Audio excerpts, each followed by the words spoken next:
Halo, assalamualaikum warahmatullahi taala wabarakatuh. Ketemu lagi di channel Indra Edu. Untuk kali ini Indra Edu akan meneruskan materi pembahasan mata pelajaran PPKN bab 3 kelas 10. Ini adalah pertemuan keempat di bab 3. Adapun subbab pembahasannya yaitu tentang partisipasi warga negara dalam sistem politik di Indonesia. Oke, seperti biasa kepada teman-teman jangan lupa tekan tombol subscribe, like, juga komen, dan bisa share kepada teman-temannya supaya kita bisa menebar manfaat yang lebih banyak lagi. Partisipasi politik secara umum berarti ketertiban seseorang atau sekelompok orang dalam suatu kegiatan politik. Partisipasi politik adalah kegiatan yang dilakukan oleh warga negara, baik secara individu maupun kolektif, atas dasar keinginan sendiri maupun dorongan dari pihak lain, yang tujuannya untuk mempengaruhi keputusan politik yang akan diambil oleh pemerintah agar keputusan tersebut menguntungkannya. Partisipasi politik merupakan kewajiban yang harus dilaksanakan sebagai wujud tanggung jawab warga negara yang berkesudahan politik tinggi dan baik.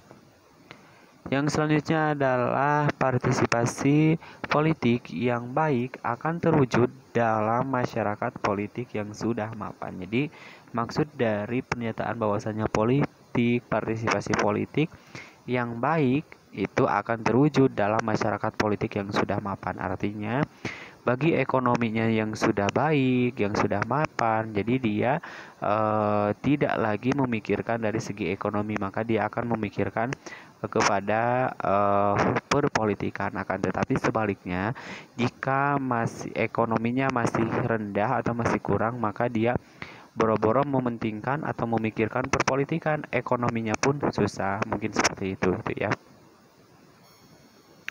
Contoh partisipasi yang sering dilakukan dalam beberapa lingkungan, salah satunya adalah contoh partisipasi dan perilaku politik yang sesuai dengan nilai dan norma yang berlaku.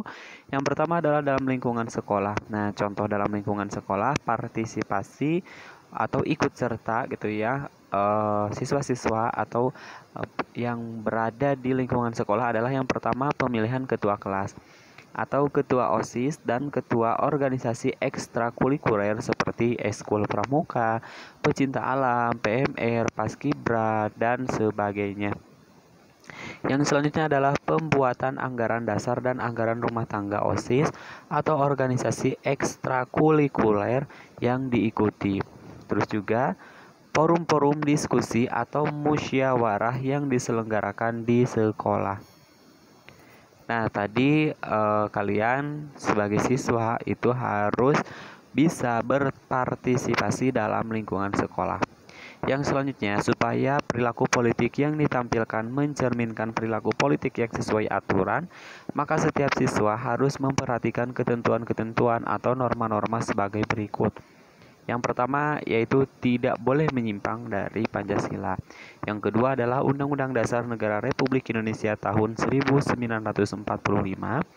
Yang ketiga adalah Undang-Undang Republik Indonesia Nomor 9 tahun 1998 tentang kemerdekaan menyampaikan pendapat di muka umum. Yang terakhir adalah tata tertib siswa dan sebagainya. Jadi ketika kita mau berpartisipasi dalam lingkungan sekolah, khususnya di lingkungan sekolah itu pasti memiliki tata tertib yang ada dalam lingkungan tersebut. Maka kita ketika dalam berpartisipasi jangan sampai mengabaikan tata tertib yang ada dalam lingkungan sekolah tersebut. Jadi harus disesuaikan dengan tata tertib yang ada ya. Yang kedua adalah dalam lingkungan masyarakat. Perilaku politik yang merupakan cerminan dari demokrasi langsung dapat ditampilkan warga masyarakat melalui beberapa kegiatan sebagai berikut. Yang pertama adalah forum warga. Nah, dalam forum warga ini biasanya suka dilakukan seperti diskusi untuk misalkan mau ada acara mauludan atau acara gotong royong, dan acara-acara yang lain yang ada dalam lingkungan masyarakat yang akan dihadapi. Lalu, partisipasi politik dalam lingkungan masyarakat salah satunya adalah pemilihan ketua RT, RW, kepala desa, ketua organisasi masyarakat, dan sebagainya. Terus, pembuatan peraturan yang berupa anggaran dasar dan anggaran rumah tangga bagi organisasi masyarakat, koperasi, RT RW, LMD, dan sebagainya. Agar dalam pelaksanaan perilaku politik di masyarakat sesuai dengan aturan dan norma-norma, maka harus memperhatikan sebagai berikut. Yang pertama adalah Pancasila dan Undang-Undang Dasar Negara Republik Indonesia tahun 1945. Jadi, intinya harus disesuaikan dengan Pancasila dan Undang-Undang Dasar, jadi tidak boleh menyimpang dari Pancasila dan Undang-Undang. Lalu yang kedua adalah peraturan perundang-undangan yang terkait, misalnya Undang-Undang HAM, Undang-Undang Politik, dan sebagainya. Yang ketiga adalah peraturan yang berlaku khusus di lingkungan setempat, seperti peraturan RT RW, peraturan desa, dan sebagainya. Yang terakhir adalah norma-norma sosial yang berlaku. Nah, itulah ketika kita mau berpartisipasi dalam masyarakat, dalam politik, partisipasi politik dalam lingkungan masyarakat harus bisa disesuaikan dengan norma-norma yang keempat ini atau peraturan-peraturan yang keempat ini. Yang ketiga adalah dalam lingkungan negara. Dalam lingkungan berbangsa dan bernegara, perilaku politik yang dapat kita tampilkan secara langsung diantaranya adalah sebagai berikut. Yang pertama adalah contohnya pemilihan umum untuk memilih anggota legislatif dan presiden. Terus yang selanjutnya adalah pemilihan kepala daerah secara langsung melalui pilkada, ya.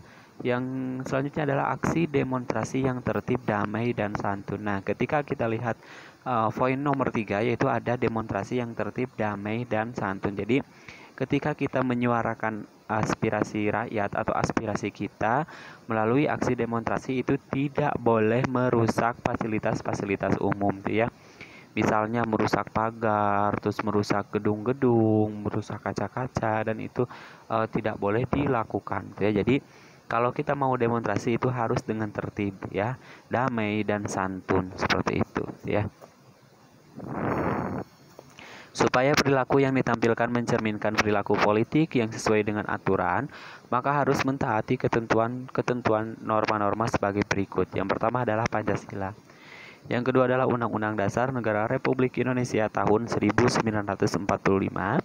Yang ketiga adalah undang-undang seperti Undang-Undang Nomor 8 tahun 2015 tentang pemilihan gubernur, bupati, dan wali kota menjadi undang-undang dan lain-lain. Yang selanjutnya adalah peraturan pemerintah, terus juga keputusan presiden, dan peraturan daerah.